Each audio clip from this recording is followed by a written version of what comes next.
Say it's a lie. Say you are not the father of my child." Heavily pregnant, Amanda cried, her voice breaking, clutching her belly. The man she spoke to was tall, tired, and wearing a tattered brown coat. His beard was rough. His old bag hung from one shoulder like a burden. He didn't blink.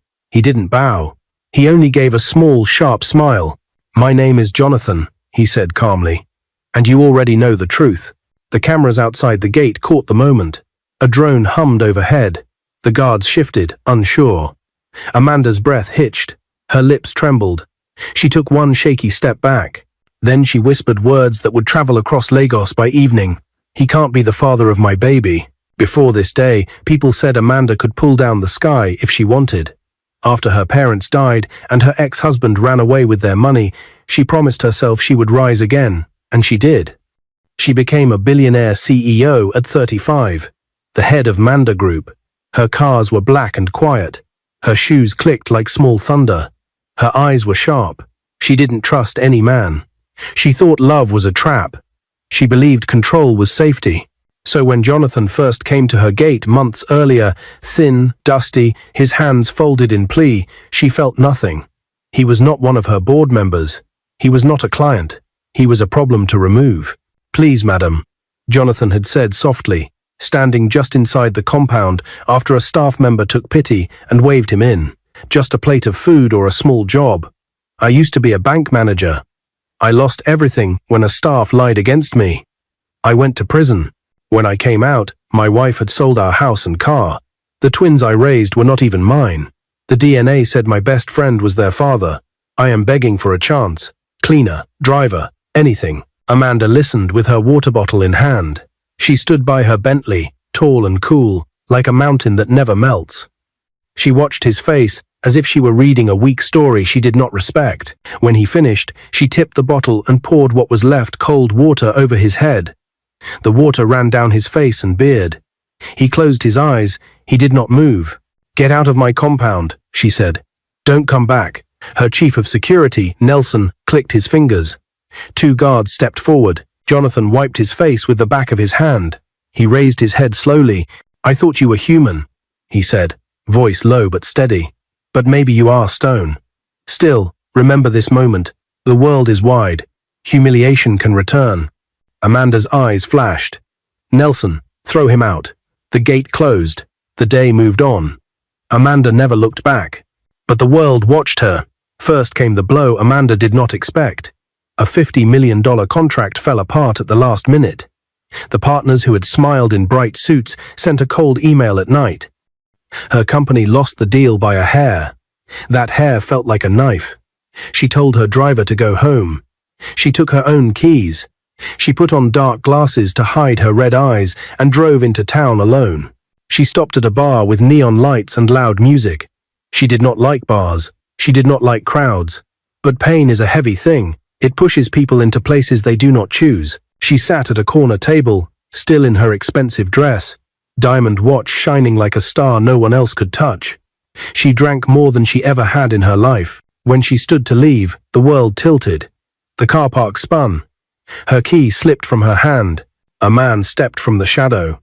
"Careful, madam," he said. He smelled of rain and dust and clean soap, like he had washed at a public tap. He bent and picked up the key. Amanda blinked. Her lashes felt heavy. Her tongue felt thick. Who are you?" "Johnathan," he said.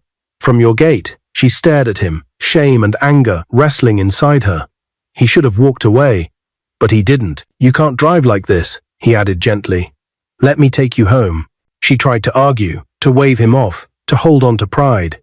But pride is a thin rope when the room is spinning. He guided her to the car, opened the door, and set her in the back seat so she could lie down. He drove through the Lagos night, past billboards and hawkers, past yellow buses and tired traffic wardens, past people with their own battles. At the mansion, the guards tensed. They recognized him. "Madam told us," one began. "Leave him," Amanda mumbled from the back seat, without lifting her head. "He's helping me." Johnathan carried her up the steps because her knees refused to work. Her perfume filled the air, soft and sweet. The crystal lights in the foyer threw broken stars on the floor. Nelson followed, uncertain. Johnathan pushed the bedroom door open with his shoulder and laid her on the bed. He stepped back, hands raised, as if surrendering to a quiet room. "I will go now," he said, but Amanda's fingers caught his shirt. Her eyes were glassy. Her voice was soft and urgent. "Don't go," she whispered. "Please, stay." The house fell silent. Outside, a generator hummed. Nelson waited in the corridor, staring at the wall, then at the door, then down at his shoes. He did not know what to do that would be correct. Sometimes in life, there is no perfect rule, only choices and consequences that come later like morning. By sunrise, the car was back in its place. The gate stood still, tall and secret. Johnathan was gone, and Amanda, who always remembered everything, remembered nothing of what happened between darkness and dawn. Days turned into weeks. Work swallowed her. She skipped meetings she once loved. She slept badly. Her eyes looked tired in the morning mirror. She told herself it was stress. When her period did not come, she told herself it was hormones. When she finally went for a test, the nurse's smile was warm and clear. "Congratulations, madam. 4 months pregnant." Amanda laughed because sometimes laughter is the only way to stop a scream. Then the laughter broke, and the scream came anyway, but only inside her chest, where no one could hear it. 4 months became 5. 5 became 8. The belly grew sure and round. The world noticed. Blogs posted headlines, "Billionaire CEO expecting who is the father." Cameras started to wait outside the company gate. Staff whispered in lifts. Shareholders asked careful questions with careful smiles. Amanda sat alone many nights, one hand on her belly, one hand covering her mouth. She searched her mind the way a diver searches the sea. Nothing. Only fog where a memory should be. At last, she called Nelson into the sitting room. The curtains were drawn. The AC hummed. Her voice was gentle, but her eyes held fire. "Nelson," she said, "answer me carefully. Did I bring anyone home 8 months ago?" Nelson's throat moved. He looked at her, then at the floor, then back at her. He was a loyal man, but he was also an honest man. He nodded slowly. "Yes, madam. You came in late. You were not yourself. Johnathan brought you. You told us to let him help. He carried you upstairs. He stayed in your room for a while. Then he left." Amanda's breath shook. A wave rose in her chest and crashed. In that crash, the fog broke. A picture blurry at first, then sharp returned. A hand on a shirt. A whisper in a dark room. A door closing softly. Tears rolled hot and fast. She covered her face, shoulders shaking. When she finally found her voice, it was small. "Find him," she said. "Please. Bring him." Morning broke with a soft gold light. Birds sang on the mango tree by the fence. Nelson drove out in a plain car, no siren, no noise. He asked at corners. He searched under bridges. He checked the spot near the old bar. He followed a whisper to a church shelter where men slept on thin mats and shared bread. By noon, the mansion gate opened. A guard stepped aside. Johnathan walked in, still with his tattered coat, still with his old bag, still with that steady look in his eyes, as if storms had passed through him and left him calm. Amanda came out in a rich Ankara gown, belly full and bright under the morning Sunday. Her hands were shaking, her chin was high. Her heart was loud. She stopped 3 steps away from him. The guards held their breath. Even the birds seemed to listen. "Johnathan," she said, her voice tight. "Tell me it's not true. Tell me you didn't take advantage of me." Jonathan's mouth curled into that same small, sharp smile. He tilted his head, and for a moment, pain and pride and a strange tenderness crossed his face. "Or maybe," he said slowly, "you should say you held on to me because you wanted what the world refused to give you, a child. Either way, we both know why your belly is full." The words hit her like a drumbeat. Amanda's fingers spread across her stomach. Her other hand rose in protest as tears gathered again. "No," she whispered. "No, he can't be the father." Outside the wall, a reporter's camera clicked 3 times fast. A drone shifted higher for a cleaner shot. Inside the compound, Nelson took a small step forward. Unsure if he should speak or stay silent, Johnathan turned as if to leave, then paused with his hand on the gate. "I told you," he said without looking back. "Humiliation always returns. When you are ready to talk like a human being, call me. We will plan for our baby." His hand tightened on the gate. The hinges groaned. The gate began to swing, and a black SUV screeched to a stop outside. Horn blaring, doors flying open, voices shouting Amanda's name as microphones lifted like spears. The horns outside the gate were loud, impatient, and merciless. Amanda's guards tried to push the crowd back, but Lagos reporters were like ocean waves, always returning, always hunting for news. "Billionaire CEO pregnant for homeless man," one voice shouted. "Johnathan, do you accept paternity?" Another cried. "Madam Amanda, is it true he's the father?" Cameras flashed, phones lifted high. Amanda froze on the mansion steps, her hand still on her swollen belly. The whole world seemed to be staring. Her legs felt weak, but her pride forced her to stand tall. Johnathan, coat dusty, bag hanging loosely from his shoulder, did not even flinch. His lips twitched into a small smirk, as though the chaos meant nothing to him. "Tell them it's not true," Amanda whispered sharply, but her voice cracked. Jonathan's eyes met hers, calm, tired, and unshaken. "Why lie?" he asked softly. "The truth always finds a way." And then boom, the gate shook as someone slammed it hard. Nelson, the loyal security chief, ordered the guards to seal it, but a drone flew over the fence, its red light blinking as it filmed Amanda, clutching her belly, while Johnathan stood firm in the sunlight. Within minutes, the footage spread across social media. Hashtags rose like smoke. "Amanda pregnant. Homeless father. He can't be the father." Amanda stumbled back into the mansion, breathing hard. Inside the grand living room, with golden curtains drawn tight, she dropped onto a velvet chair. Tears pooled in her eyes, but she wiped them angrily. "No," she hissed to herself. "This cannot be my story. I am Amanda, the CEO of Manda Group of Companies, billionaire, survivor. Not a fool who carries a beggar's child." But her trembling hands betrayed her words. Johnathan remained outside in the compound, surrounded by guards. He sat calmly on the pavement, back resting against the high wall. He pulled out a worn Bible from his bag, opened it, and began to read quietly. Reporters outside still screamed his name, but he did not answer. That night, Amanda could not sleep. She paced her room, her silk gown brushing against the carpet. She replayed the bar night in her head, the neon lights, the spinning room, the firm hands that caught her before she fell. Then, the blank memory, the fog she had refused to face. Her pride told her to deny it, but her belly told her the truth. By 2 a.m., she pressed the intercom. "Nelson," she said, her voice small, "bring him inside." Minutes later, Johnathan stood in her sitting room. The chandeliers above them glittered. The air smelled of lavender and secrets. Amanda folded her arms tightly. Her voice shook, but her eyes locked onto him. "Why didn't you leave me that night?" she demanded. "Why didn't you just drop me and walk away?" Johnathan closed the Bible in his hands, his thumb marking a page. "Because even when you poured water on me, I still saw a broken woman under the diamonds. I couldn't let you crash and die. That's why." Amanda's chest rose and fell. His words pierced her pride. Tears slipped down, despite her trying to hold them back. "You think I wanted this?" she whispered, pressing both hands against her swollen belly. "You think I wanted the world laughing at me? You think I wanted to be the woman who couldn't remember how she got pregnant?" Johnathan stepped closer, his voice steady. "No. But maybe you needed it. Maybe God chose the foolish thing to humble the mighty." It was no hand, in the collows. The word struck her harder than any insult. She turned her face away, ashamed, trembling, angry, but deep inside, she knew he was right. Before she could respond, Nelson rushed into the room, his voice tense. "Madam, forgive me for disturbing you, but the press won't stop. They are waiting outside all night.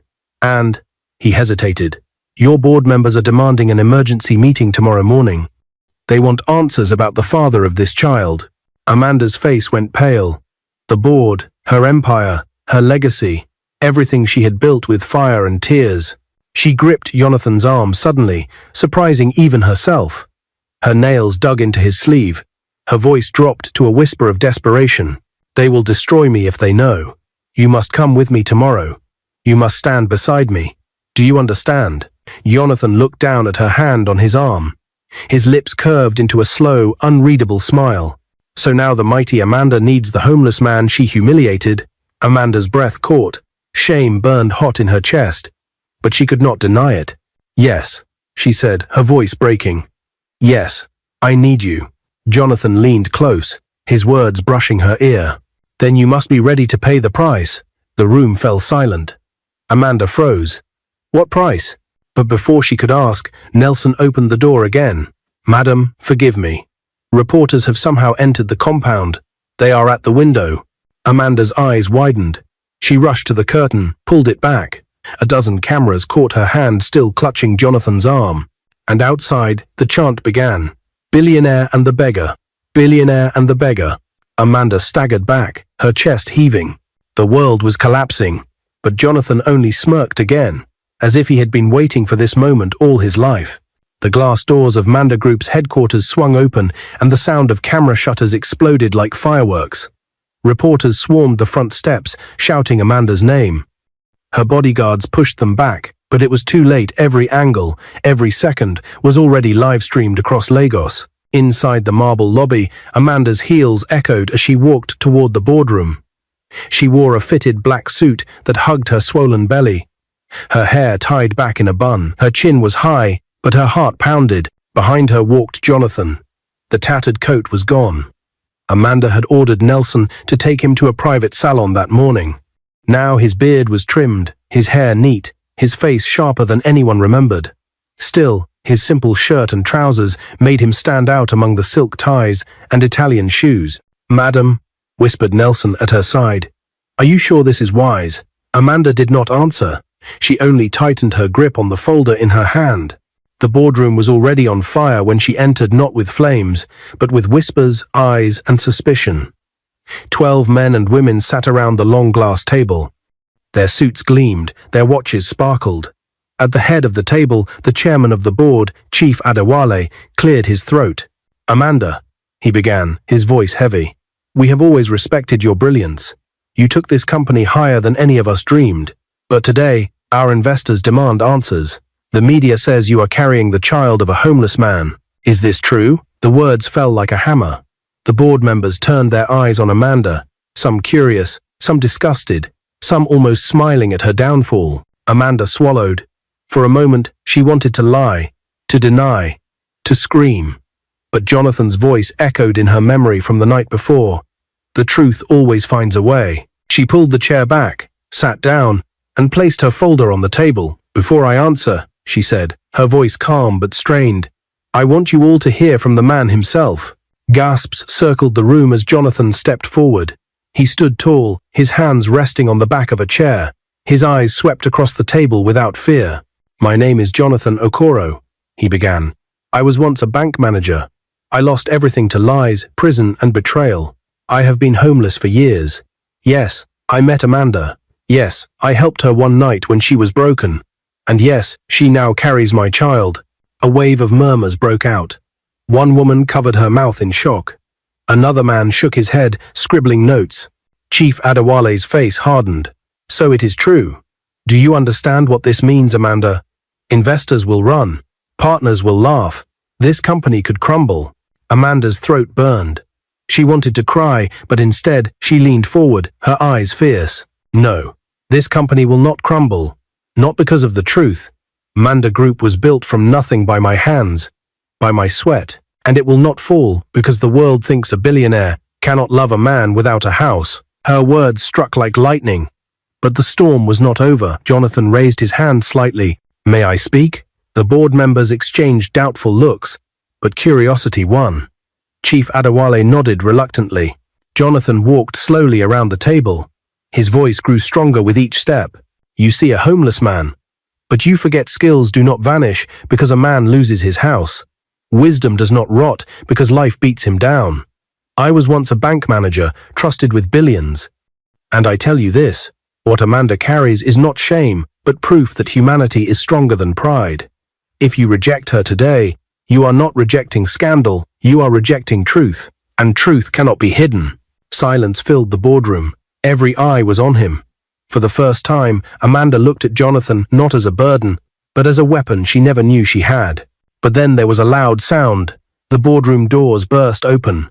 A young man in a designer suit stormed in, a tabloid folded in his hand. His voice shook with rage.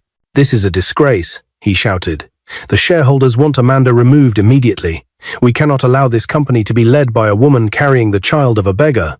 The room exploded with noise, voices clashing, papers flying, fists slamming on the table. Amanda rose to her feet, her belly heavy, her voice cutting through the chaos like a blade. "Who dares call for my removal?" The young man stepped forward, his face red with anger. "Me," he spat. "And I will fight you until this company is mine." "You're finished, Amanda." The boardroom gasped. The young man's name rippled through the whispers, Michael Adewale, son of the chairman. Amanda's fists clenched. The betrayal stung like fire. But before she could respond, Johnathan stepped between them.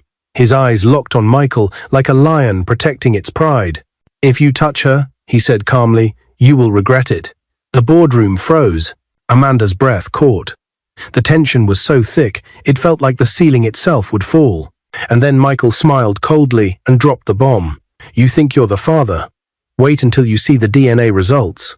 The words hung in the air like smoke after a fire. "You think you're the father? Wait until you see the DNA results." Michael's cold smile spread across the boardroom as gasps filled the space. Amanda's chest tightened.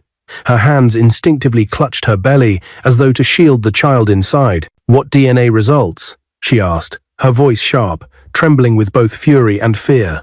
Michael tossed the folded tabloid onto the glass table. The headline screamed in bold, "Who is the real father?" DNA results leaked from billionaire Amanda's case. The board members erupted in a storm of whispers. Some leaned forward to read the paper, others shook their heads in disbelief. Amanda's heart pounded. She grabbed the paper, scanning the text with frantic eyes. And there it was, her name, her company, her unborn child, and beneath it, a single line that cut deeper than any knife. Preliminary results suggest paternity is uncertain. DNA points to a second possible match. Her legs wobbled. She gripped the table for support. "This is a lie," she whispered. Michael leaned forward, his smirk cruel. "Is it? Investors don't care if it's true or false. They care about stability, about reputation. And right now, your reputation is drowning. The shareholders are already preparing a vote. You'll be out by the end of the week." Amanda's lips parted, but no sound came out.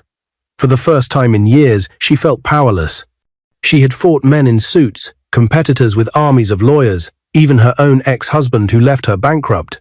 But this attack came from inside her walls, at the moment when she was most vulnerable. She felt tears pushing at the edge of her eyes, but before they could fall, Johnathan's voice rose steady and firm. "Show us the source."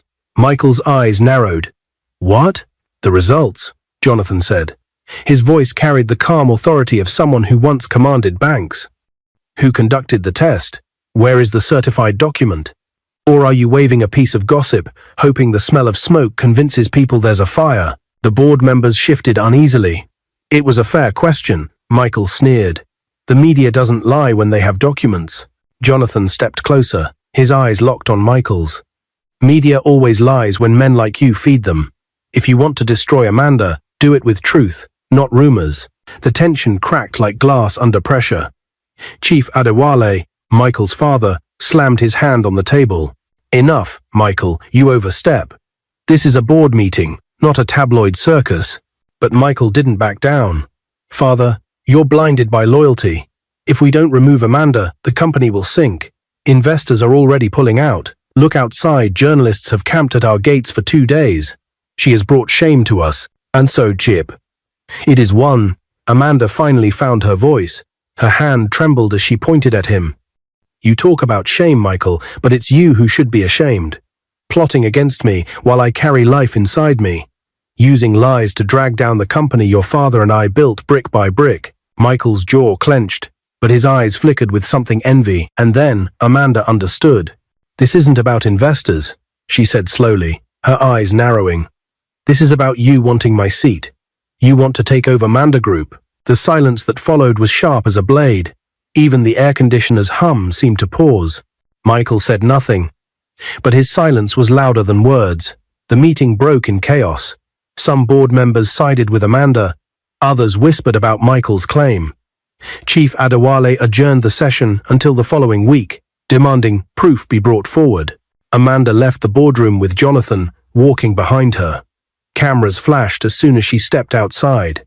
"Madam Amanda, Is Johnathan the father? Madam Amanda, what about the leaked results? Sir, how does it feel to be tied to Nigeria's richest woman? The questions rained like arrows. Amanda lowered her head, sliding into the black SUV. Johnathan followed, his face calm but unreadable. The door shut, muting the chaos. For a moment, the car was filled only with the sound of Amanda's ragged breathing. She leaned back against the leather seat, closing her eyes. DNA results? She whispered. How could anyone get them when I never… She froze. Her eyes shot open. Nelson. The security chief turned from the front seat, startled. Yes, madam? Who had access to my medical files? She demanded.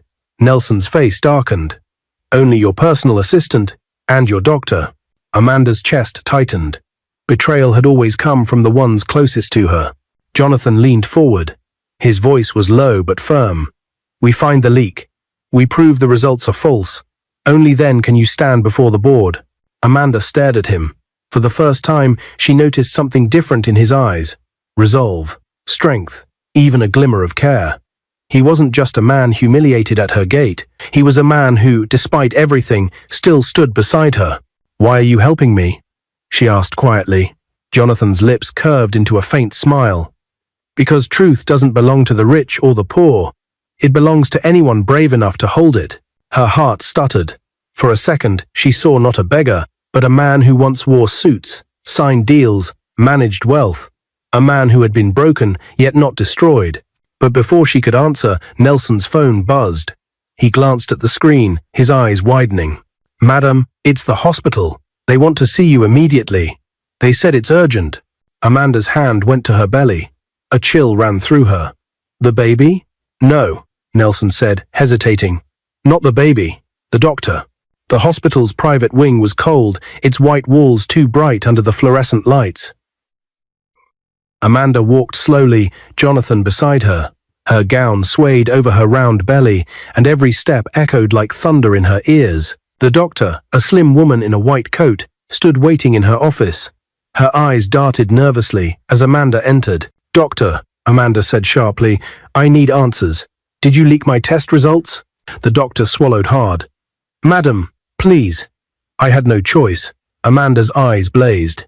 No choice? You had no right. Tears welled in the doctor's eyes. They threatened me. Michael's people. They said if I didn't hand over the report, they would ruin me. They forced me to alter it, to suggest another man might be the father. Amanda's knees nearly buckled. Johnathan caught her arm, steadying her. So it's a lie, he said firmly. Yes, the doctor whispered. The results are clear. Johnathan is the father. There is no other. Amanda's chest heaved. Relief and terror collided inside her. She finally had the truth, but the damage outside was already spreading like wildfire. She turned to Johnathan, tears spilling over. You are the father, she said, her voice breaking. It was always you. Johnathan's face softened. For the first time, his smirk vanished, replaced by something gentler. I told you humiliation returns, but sometimes so does hope. Amanda's lips trembled. She wanted to believe him. She wanted to trust again. But then, the office door burst open. Michael strode in with two men in dark suits. His eyes gleamed with triumph. You really thought you could hide it, Amanda? He sneered. He slapped a folder on the desk. Here is the court order. Tomorrow morning, a judge will demand an official DNA test. This time, in public. Amanda gasped. Nelson stepped forward, fists clenched. The doctor covered her mouth in shock, but Johnathan didn't move. His face was calm, his voice steady as stone. Good, he said. Let the world see the truth. Michael's smile faltered for the first time. Amanda's pulse raced. Tomorrow, her entire empire, her unborn child, her future, everything would stand trial before the world. And there would be no place to hide. The morning of the court-ordered DNA test felt like Judgment Day itself. Lagos woke buzzing with the news. TV anchors repeated the headline every hour. Billionaire CEO Amanda faces DNA test. Today is the homeless man, truly the father. The courthouse steps were a storm of flashing cameras, chanting voices, and eager reporters.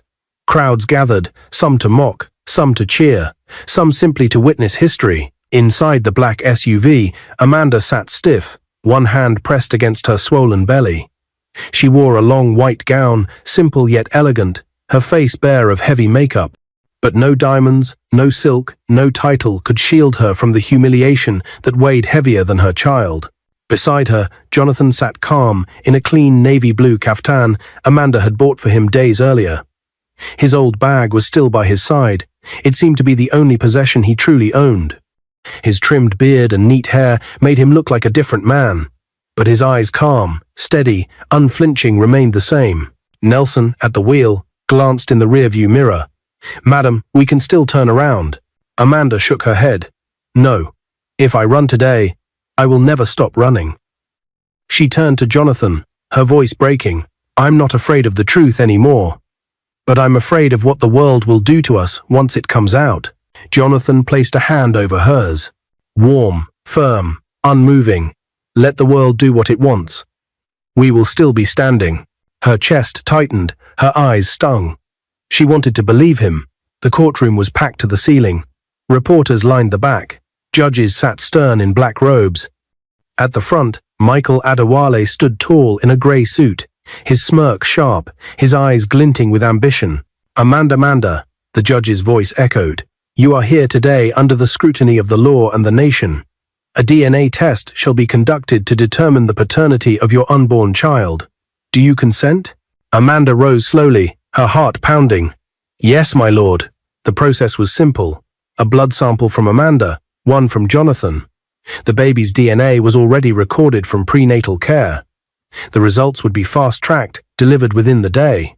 As the samples were taken, whispers rippled across the room. Some sneered at Johnathan, others pitied him, a few admired his courage. When the procedure ended, the judge ordered recess until the results returned. Hours crawled like years. Amanda sat in the courthouse lounge, her hands never leaving her belly. She thought of her parents, her ex-husband, all the men she had humiliated. Tears slid silently down her cheeks. Johnathan sat across from her, reading his worn Bible. He did not look anxious. He did not even look concerned. He only looked ready. "Why are you so calm?" Amanda whispered. Johnathan closed the book. "Because truth does not shake. It waits." Amanda swallowed hard, staring at him. "And if the results are twisted again? If Michael bribes them? If the world refuses to believe even when it's clear?" Johnathan leaned forward, his voice steady. "Then let the world laugh. But you will know. And the child will know. That is enough." Amanda's breath caught. She covered her mouth, fighting the sob rising in her throat. At last, the courtroom reconvened. The clerk entered carrying a sealed envelope. He handed it to the judge, who broke the seal and read silently. The room held its breath. Finally, the judge raised his eyes. "The DNA test results confirm, with 99.9% certainty, that the father of Amanda's unborn child is—" He paused. The silence was long. Johnathan Okoro. The room exploded. Gasps, shouts, flashes of cameras, cries of disbelief. Some board members buried their faces in their hands. Reporters rushed out to file stories. Amanda's knees buckled. Relief and humiliation collided in her chest. She covered her face with her hands, tears pouring freely. Michael shot to his feet, his face red with fury. "This is a setup, a trick. He bribed someone." "Silence," the judge thundered. His gavel cracked like thunder. "The results are clear. The matter is settled." Michael's chest heaved, but his words died on his tongue. Amanda turned slowly, her eyes finding Johnathan's. For the first time, she didn't see humiliation. She didn't see shame. She saw the truth, and it humbled her. Johnathan walked forward, his hand outstretched. Amanda hesitated only a second before she placed her trembling hand in his. The cameras clicked like rain on a tin roof. "Do you see now?" Johnathan said softly. Humiliation returned, but so did grace. Her tears broke into a shaky smile. "I see it." And the ever slowed. Outside the courthouse, the world raged. Some called her foolish, some mocked her. But others, women with children, men who had fallen and risen again, lifted their voices in her defense. "Even billionaires are human." She stood by him respect. "Johnathan is a symbol of second chances." By evening, the narrative had shifted. The same headlines that mocked now carried new weight. Amanda's redemption. Billionaire chooses truth over pride. From beggar to father. Johnathan's unlikely journey. 2 weeks later, Amanda called a press conference at Manda Group headquarters. She stood on the stage in a flowing emerald gown, her belly round and radiant. Johnathan stood beside her in a white agbada, his shoulders straight, his face calm. "I once believed wealth could protect me from pain," Amanda said into the microphone. "But pride only built a cage around my heart. When I humiliated Johnathan, I thought I was punishing a stranger. In truth, I was punishing myself. Today I stand before you, humbled not by scandal, but by love, forgiveness, and the gift of life I now carry." She reached for Jonathan's hand, their fingers intertwined. The cameras flashed, but Amanda didn't care anymore. For the first time in years, she felt free. The applause was slow at first, then thunderous. A week after the press conference, Amanda invited Johnathan into her mansion's living room. She wore a simple Ankara gown, her hair tied back, her eyes red from many sleepless nights. Her swollen belly made her movements slow, but her heart raced. "Johnathan," she whispered, lowering herself to her knees despite her pregnancy. The marble floor was cold, but she didn't care. She held out a small velvet box with shaking hands. Inside, a gold ring sparkled. "Forgive me," she said, tears slipping down her cheeks. "I humiliated you when you needed help. I carried pride like armor, and it broke me. Today, I am ready to do what I should have done long ago, make things right. Will you marry me?" Johnathan froze. The woman who once poured water on him now knelt before him, humbled. Slowly, he bent down, lifted her trembling hands, and smiled softly. "You are strong, Amanda," he said gently, "but let me show you the right way." He took the ring, placed it in his pocket, then knelt before her. He pulled out a small silver band he had carried for years in his old bag, a ring that once belonged to his mother. Looking into her eyes, he said, Amanda, will you be my wife? Not because of shame, not because of fear, but because two broken souls can build something whole again." Amanda burst into tears and nodded. "Yes, Johnathan, yes." They embraced as Nelson, standing by the door, covered his mouth to hide his tears. The wedding came quickly. Though many doubted, Amanda insisted it be grand, public, and unapologetic. She wanted the world to see that humility was not weakness. The cathedral in Lagos glittered with white lace and golden chandeliers. The aisles were lined with roses. Billionaires, politicians, journalists, and even ordinary Lagosians filled the pews. Amanda walked slowly down the aisle in an elegant white lace gown, her pregnancy belly visible beneath the fabric. Instead of shame, she carried pride, not in wealth, but in truth. At the altar, Johnathan stood tall in a regal white agbada with a red Igbo cap. His transformation stunned the crowd. The once homeless man now looked every inch the groom of a queen.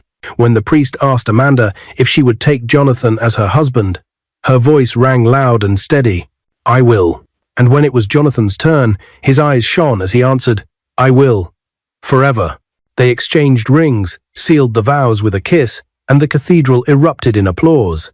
Cameras flashed, and the story that once humiliated Amanda became the story that crowned her with grace. A month later, in a private hospital, Amanda gave birth to a healthy baby boy. She named him Williams. When Johnathan held his son for the first time, tears slid silently down his cheeks. "This," he whispered, "is the life they said I lost." Amanda lay in the bed, watching him. For the first time, she allowed herself to love without fear. Years passed. Together, Amanda and Johnathan rebuilt Manda Group into an empire stronger than before. Johnathan became the company's chief financial officer, respected for his brilliance and resilience. Investors returned, contracts flowed, and the scandal that once threatened to destroy them became the story that defined their legacy. Williams grew into a fine young man, sharp and kind, carrying both his parents' fire. At 19, he graduated with honors in data science and joined the family company. Amanda often sat at her mansion's balcony at night, watching Johnathan walk across the garden with their son, laughter echoing into the stars. She would place a hand on her heart and whisper to herself, "I lost everything once, but in losing, I found more than I ever dreamed." On the day Williams married Sonia in a grand Lagos wedding, Amanda wept openly as she walked him down the aisle beside Johnathan. Cameras captured every moment, but for Amanda, it wasn't about headlines anymore. It was about the boy she once said couldn't be his father. now grown into a man who proved otherwise. And when Williams and Sonia welcomed twin daughters years later, Juliet and Juliana, Amanda and Johnathan, stood holding their grandchildren. Tears streaming freely, life had come full circle. Humiliation had turned into grace. And the woman who once built walls of pride now lived in a house filled with laughter, forgiveness, and love. What is your view about this story? Where are you watching from? If you enjoyed this story, comment, share, and subscribe to our channel